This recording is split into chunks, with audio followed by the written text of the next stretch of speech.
Hurricane Dorian is continuing to batter the Bahamas with warnings that it's caused unprecedented devastation. The Category 5 storm, the second strongest ever recorded in the Atlantic, has destroyed thousands of homes and caused widespread flooding. It's also moving very slowly, making its impact all the worse, as Paul Davis reports. These islands have never seen a storm like it. By daybreak, winds were still being recorded at 165 miles an hour. During the night, they'd been even stronger. The result? Nothing short of devastation. Coastal communities pounded by the hurricane, then flooded by a tidal surge that made it impossible to tell where the land ended and the ocean began. Oh my God, Angie, the window! Residents who'd evacuated seafront properties overnight returned to find their homes unrecognisable. Dorian had ripped off the roof before trashing everything inside. We need help. Please, someone please come help us. This family, one of hundreds now homeless. Every dwelling in the apartment block is uninhabitable. But loss of life here was avoided because residents obeyed the instruction to get out.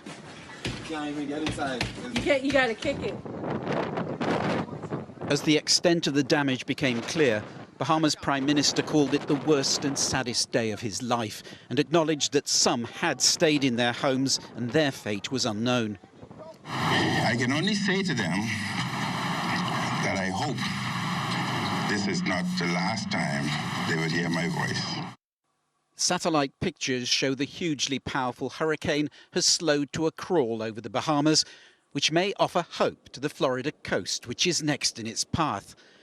Authorities along America's southeast coastboard are taking no chances, however, with mandatory evacuation of vulnerable low-lying areas, like this mobile home park in Florida's Cocoa Beach.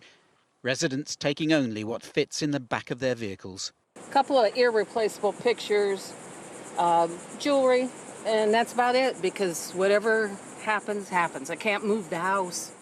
A deserted Daytona beach now waits to see if an unwanted and destructive visitor called Dorian will be heading this way.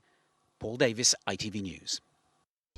This is Hurricane Dorian. It's one of the most powerful storms that's ever been recorded in the Atlantic. We know it's heading the way of the US, but already it struck the Bahamas to the west of Miami. Here are some of the pictures that have come in over the last few hours.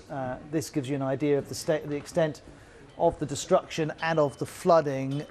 These are pictures from Grand Bahama and from Abaco. We know this storm hit at a Category 5 strength. That's winds up to 270 kilometers an hour. It's now been downgraded to Category 4, but of course it's still exceptionally strong, as you can see here. We think about 13,000 homes have been destroyed and damaged, and it's going to take many months for the Bahamas to recover. It's difficult to make out exactly what's happening here, but you pick up the energy which this storm was bringing to the islands within the Bahamas. Well, officials have confirmed at least one person has died. That figure may go up, unfortunately. And what's making this storm worse for the Bahamas is that Dorian is moving extremely slowly. It's moving at 1.6 kilometers per hour. That's well below walking pace.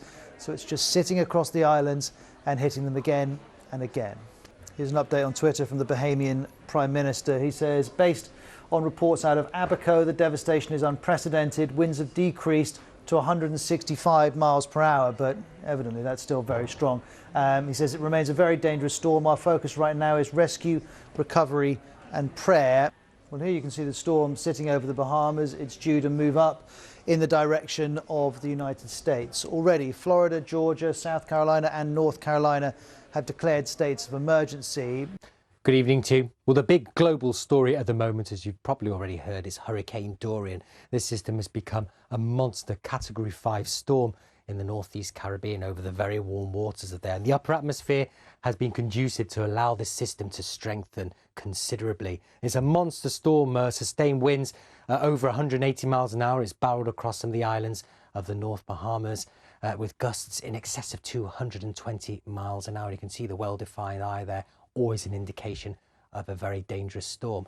Now, this is the forecast track. We're expecting it to move northwards along the East Florida coast and then begin to curve round to a northeast direction. But there is still some uncertainty, as you can see there from the blue shaded cone. So it could still graze past the land of the United States, certainly across Georgia and the Carolinas as it continues to move through Wednesday and Thursday. So warnings remain in force for all the coastline here for significant storm surge, torrential rain and the potential of damaging winds, although this system will continue to weaken as it moves northeastward.